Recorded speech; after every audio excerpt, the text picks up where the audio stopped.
Surviving infidelity. Boy meets girl. Boy, do I have a story to tell you. We separated last August after being together for 19 years. We started dating when we were teenagers. We are in our 30s now. Last week, I found crucial info that proved my gut feeling was right, but I didn't want to believe anything bad about my wife back then. Now that feelings are gone, I realize she manipulated me and used gaslighting to skew my vision. I made a list of all the changes in her last year, and everything started in the end of 2019. She had started a new job few months earlier in a male-dominated office with diverse backgrounds. Before that, she worked in her parents' family business. Here's the list. November 2019, a big overnight party with her co-workers. Late 2019, went crazy about Afrobeat music. This genre comes from Nigeria. December 2019, all of a sudden became very sexual for a few weeks. January 2020, started to lose weight. Big time. Early 2020, started to consider smoking grass. Not sure if she tried it. Early 2020, bragged how they're calling her Miss, company's name, and how guys wanted to take group pictures with her at work events. Early spring 2020, was proud when she found out that her boss's son had seen her picture and said I want her number. June 2020, cautiously told me something's wrong in our relationship, but wants to work at it. By the way, didn't do any work. July 2020, told me she wants to break up, and seemed defeated that I wanted to fight for our relationship. July and August she wrecked me mentally and emotionally. She was in a hurry to divorce. I did everything wrong, and she became extremely cold and angry. She actually laughed when she saw my antidepressant pills that I had started.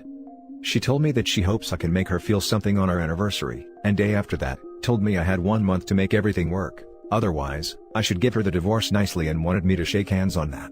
August 2020, she pinpointed the reasons for divorce on me, and I accepted the blame and told her we should divorce if she doesn't want to feel anything. Post-agreement to divorce, she started to help me financially and told me how I could date our female friends. I couldn't believe her, and knew she felt guilt but had no proof. Everyone saw the signs of cheating and my gut told me the same thing, but I didn't believe it. I owed her to defend her and believe the best of her. September 2020, we had lots of neutral friends but she immediately cut contacts with everyone. September 2020, she told me it's best we don't tell anyone about details of our breakup. This seemed fishy because I believed I was the problem. Why would she protect my reputation? Late 2020, started to post about Nigeria's riots. This was her first political post ever. She just never cared what's going on around the world. Why now? And why Nigeria? The missing pieces were handed to me this month. She called me last weekend rambling how she wishes to be transparent with me. I told her I'm not interested, you are part of my past, so there's no need to share anything that's not related to her daughter. She kept it and I realized she wants to tell me about a new man. I told her go ahead, it's quite clear. She told me she has started to see someone since December, but it's not serious yet. Just casual dating. I asked her if it would be okay not to tell our kid yet and she agreed. I'm still oblivious. I'm thinking she's met someone new and rationalized everything with how she had already worked through the divorce while I was blindsided, so of course her recovery is faster. Then comes the next day and she drops my kid off. I ask her to step aside and ask her to tell me truthfully what our kid knows. She tells me that she hasn't told anything, but is not going to live in secrecy. The kid has heard her on the phone with the new guy. I tell her once again I don't think it's wise to tell the kid anything yet, since everything is so new and they are finally becoming stable in all these changes. She tells me she wants to be open with the kid and gets frustrated. At this point, I know she can't handle anything if I disagree with her, so I disarm the situation saying just put children first, and stopped the conversation. Day later, I had a talk with my kid and told them how it's part of life that after divorce, new partners will come at some point, but kids are always the most important thing for parents. Long story short, my ex had told them weeks ago how she has a new boyfriend. So my ex lied to me that our kid doesn't know yet. She had actually showed the man's pic for them. And wouldn't you know, the guy is her colleague. Also a Nigerian. This explains interest in Nigerian culture and politics. My ex worked crazy hours without any extra compensation. It was male-dominated office and she had previously told me about getting attention there. All this time I took full guilt of our divorce, when she was really monkey branching. I almost ended myself because of my failure. This knowledge actually set me free. I can finally see clearly. My instinct was right, but I was under manipulator's influence. Previously, I thought that my ex was a gift that I had lost, but now I see, me losing her was the gift. I haven't lost anything of value. I'm finally free. This new information brings me to a new territory. She's been playing chess while I was playing checkers. Unfortunately, I have a child with her so I can't stop playing with her, but I can join her and move to playing chess too. I feel like everything has to be strategically planned out at this point. I knew that this info is not something I can react with emotion, so I let a couple days pass by to cool down. I realize that confronting her now doesn't bring me anything. I have nothing to gain if she confesses or denies. No. This info is valuable and should not be given out without a thought. This is a wild card if used correctly, if it ever comes to that. I decided to test if she sticks to her story by acting like I know nothing and still believe her. I asked her to come talk with me. I told her that I think it's important that we respect each other as parents and put our child first. Basically, I repeated things she told me and she stuck by them. She could have come clean and told that our kid knows already, but nope. I told her it meant a lot to me and how fair she was by telling me first about the man and not go to our child before that. That should bring some weight to her baggage if she has any conscience left. I also said if you've been dating him for a few months, it's not a good idea to introduce him to her child. She needs time to learn this man's values and how she behaves in a conflict. Lol. Tell the truth, you've been screwing for over a year. Stay silent and agree? You guessed it, stay silent. She agreed on everything and told me she's impressed how I've taken the news that she's dating, and she's read articles how to bring a new partner in this kind of situation in life, so it was clear to her to tell me first. She told me that for her it was important that she can share things because of our history. She told me that maybe it brings me relief that the man is a Christian. Cool, home-wrecking Christian. Great values. She also said that when time comes, I can tell her about my partner. She must feel so mighty with seeing me alone, but I told her that I know but I'm not in a hurry. We dated since teens and this is my first time to be single, so I want to keep self-improving and concentrate on myself without rush. She's very good at this. She seems so real in her lies that she must believe her story as well. We were very codependent throughout our relationship. I've now learned for the first time in my life to be independent and want to keep working on myself. I don't need outside validation to know I have value. When I go to a relationship, I want to be whole by myself and have healthy boundaries. The path she took doesn't give her independence, self-growth, time to reflect on lessons from past relationship, and is still based on codependency, especially since she cut all her friends off. I hope she got what she wanted with her affair partner. I wonder what is left when the excitement of cheating and secrecy is over and a normal relationship starts, especially since the foundation of their relationship is based on cheating. She is pretty, but that's all she can offer. She's one of the most boring persons you have ever come across, and her taking a guy's culture shows how empty and how impressionable she is. She's like dough. She doesn't deserve anything from me, not even a thought, but is a cautionary example of how rotten people can prove to be. I'm not going to help her come clean. It's not my responsibility to fix this anymore. Let her feel the weight of her decisions. Let her one day realize what she did with letting me take the fall for breaking our marriage and family unit, just because she doesn't have a spine to be honest. I have closed the door and she will never have another chance. I'm the one that got away. She left me in ruins, but I have rebuilt myself. I'm bulletproof, and I'm walking away as a new and improved man. Now for the top comments. Reading your timeline of events gave me flashbacks of the last year I was married. Slowly watching your spouse change and there's nothing you can do about it. You find yourself making excuses for them while taking on all the blame. Then the day comes when you finally figure it out and the blinders come off. It's almost too much to absorb all the lies you've been told. I'm 2 years out and I'm still not recovered yet. Hang in there for your kids and make them the priority. None of this was your fault. Went through the same. It gets better. Keep focusing on yourself and the rest will take care of itself. What? A good Christian man? I'm sorry, I'd have burst out laughing at that point. I'd simply have quoted Proverbs 30:20, Proverbs 25:24, Matthew 5:32, Matthew 19:9, Ephesians 5 and John 15. Great job on maintaining your cool. Maybe you could blow their crap up by reporting to HR anonymously. That's how I got my pound of flesh from my ex's affair partner. Well, one of the ways. I am glad you have introspected enough and determined the issues regarding your codependency. You are completely right on the point of external validation. I am sure your recovery process will just be faster and better. Relationships born of affairs usually fizzle out in a year or so, when the NRE wears off and they realize that their affair partner doesn't fart glitter dust. It's usually cause in workplace affairs, the cheaters have the best of each other, while the worst part, day-to-day affairs, child rearing, running a household, is shared with the betrayed spouse. It's almost inevitable that she will come crawling back from the rubble of that relationship. I've seen it happen for about 70% of betrayed spouses here, if I can ballpark a guess. That's when you say you appreciate her feelings and emotions, but you have moved on from the relationship and she should as well.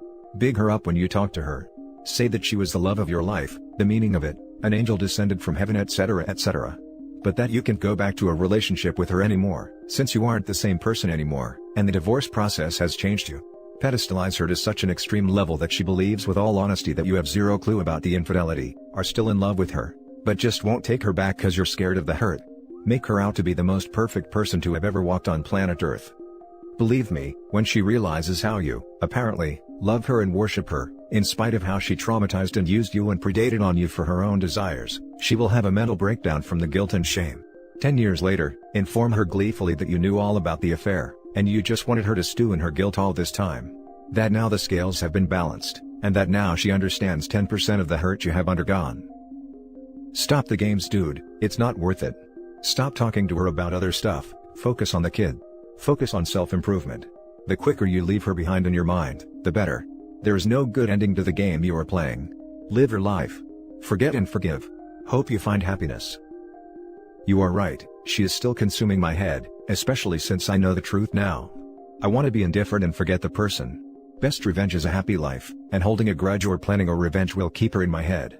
There's a part of me that wants to see her break down, but I know it won't bring me peace. I just need some time to get through these intense emotions. Now for the last story. Wife of 6 years cheated. Stay or go?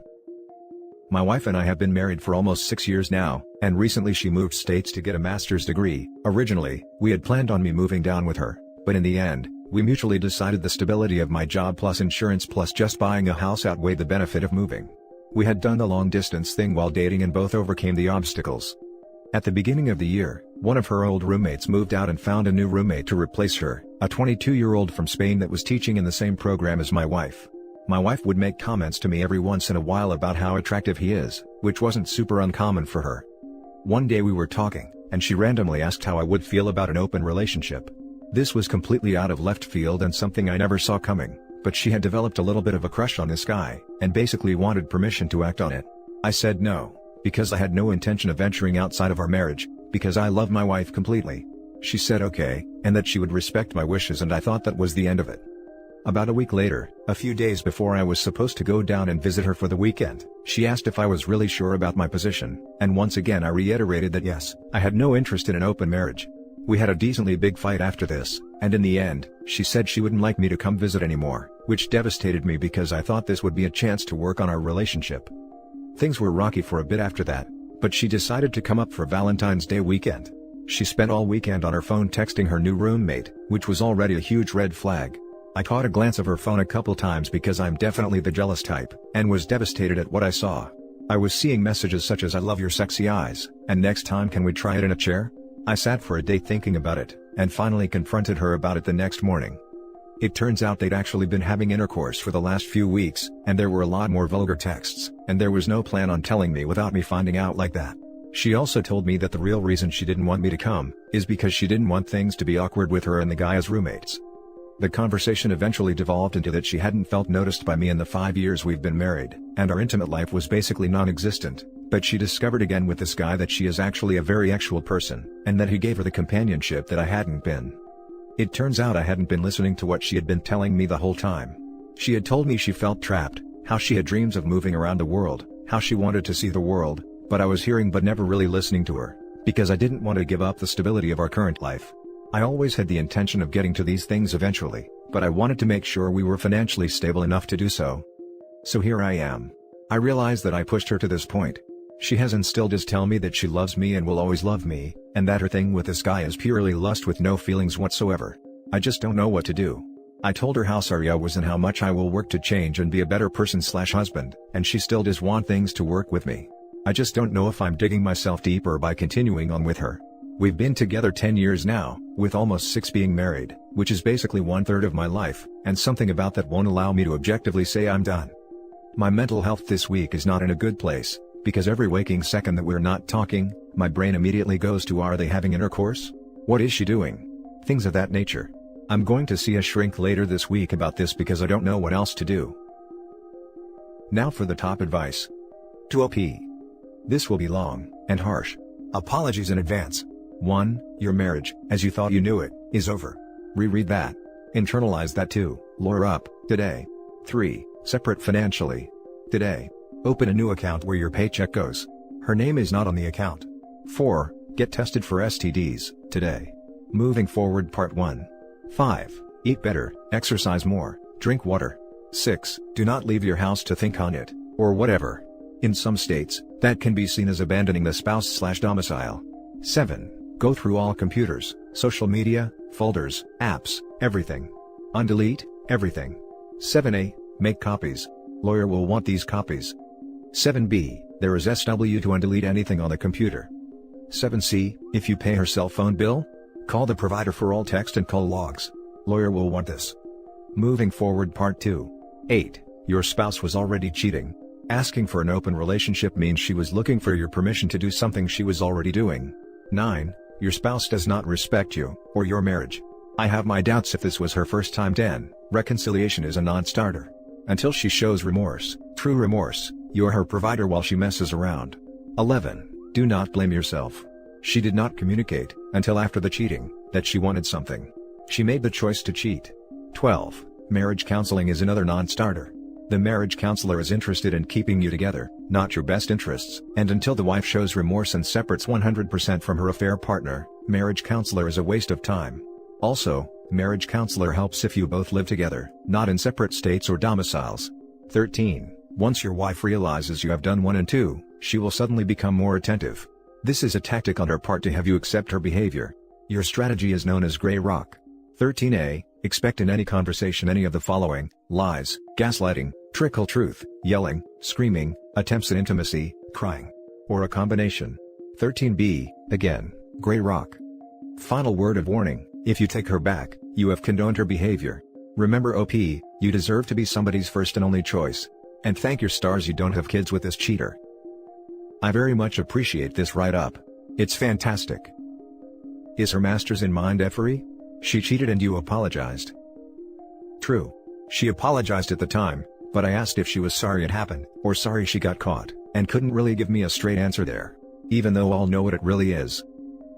I bet she screwed him before she asked you for an open relationship, in hopes you'd say yes and she didn't have to feel guilty. If the house is in only your name, I'd box her stuff up and have it ready for her to move out the next time she graciously blesses you with her presence. Run. Both fast and far. She's saying you weren't hearing her? Communication is a two-way street. If she felt that way, then try another method to get across her issues. If that failed, then she should have moved along. That's what any reasonable person would do. But that's the problem, she is not a reasonable person and I am so sorry for your pain.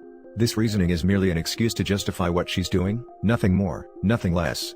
At the end of the day, what she is now thinking is anytime she desires someone outside of your marriage, she can blame on you for the most menial reasons, and get away with it.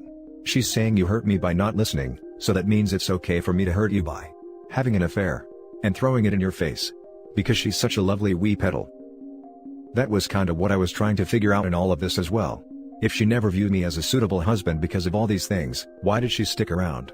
I can't help but think it was for the stability, and not really having anywhere else to go. And that's it for this video guys. If you have thoughts to share, leave a comment below. Don't forget to hit like and subscribe if you like this content. I'll catch you in the next one. Good day everyone.